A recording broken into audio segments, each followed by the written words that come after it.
ในมื้อนี้เนาะทุกคนเนาะข่อยมากับทุน10 เหรียญเนาะซึ่งตอนนี้เป็นเวลา4 โมงเนาะข่อยก็สิมาวิเคราะห์แล้วก็สิมาเทรดเบิ่งเนาะในตลาด4 โมงตัวนี้เนาะคือเป้าหมายของข่อยเนาะข่อยจะใช้ leverage ต่อความ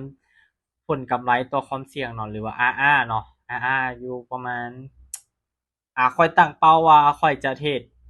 ออกประมาณ3 ไม้เนาะมาเดี๋ยวมาเบิ่งนำกัน โอเคเดี๋ยวมาเบิ่งสภาวะตลาดตอนนี้เนาะทุกคนจะสังเกตเห็นว่าโซนตลาดนี่ทุกคนเนาะโซนตลาดตรงนี้ณตอนนี้นี่ตลาดทุกคนจะสังเกตเห็นเลยว่ามันจะเป็นโซนขาขึ้นแต่ว่าจะ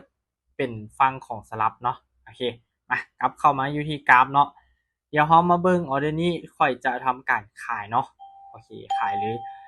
อ่าสำหรับตัวนี้เนาะการวิเคราะห์ของค่อยแม่นค่อยเบิ่งตามแพทเทิร์นของแท่งเทียนในอดีตของมันเลยเนาะ เพราะว่าการเทรด binary ของเรานี้เราจะสังเกตแพทเทิร์นอดีตเนาะใครบ่เข้าใจมาเดี๋ยวค่อยอธิบายให้เนาะขอเปลี่ยนมาเป็นสีขาวก่อนละกันเดี๋ยวปรับขนาดอันนี้นิดนึงเนาะมาเบิ่งตัวนี้ทุกคนเห็นบ่ทุกคนจะเห็นแท่งเทียนนี่จะมีรูปแบบของแท่งเทียนที่มันสลับสีกันเนาะแนวโน้มเทรนขาขึ้นก็จริงแต่แท่งเทียนจะเป็นแนวโน้มสลับสีนั่นเองโอเคถือว่าไม้แรกเนาะไม้แรกเราก็ถือว่าได้แล้วเนาะ มาเดี๋ยวมาเบิ่งในจังหวะถัดไปกันเนาะถ้าแท่งเทียนยังเป็นคือเก่ายังเป็นแนวนี้เนาะแท่งซื้อเนาะหรือว่าแท่งที่เขาจะออกออเดอร์ยังเป็นแท่งสีเขียวเนาะเดี๋ยวค่อยจะวิเคราะห์แล้วก็จะตามแพทเทิร์นสลับต่อเลยเนาะโอเคมาเดี๋ยวรอท่าเบิ่งเนาะเบิ่งแท่งเทียนดีๆเนาะทุกคนเนาะโอเคขายเนาะขายคือเป็นอย่างค่อยจะเว้าว่าเอ้ยต้องเบิ่งจังหวะแท่งเทียนดีๆเพราะว่าทุกคนสังเกต เวลาที่เราเทรดไปหั้นนะประมาณ3วิ2วิตลาดมันมักเปลี่ยนทิศทางก็มีเนาะเพราะฉะนั้นเดี๋ยวเรามาเบิ่งโอเคนี่เดี๋ยวค่อยแคปให้เบิ่งเนาะสำหรับตัวแพทเทิร์นสลับนี่เนาะเห็นบ่มาเอาเป็นสีขาวแล้วก็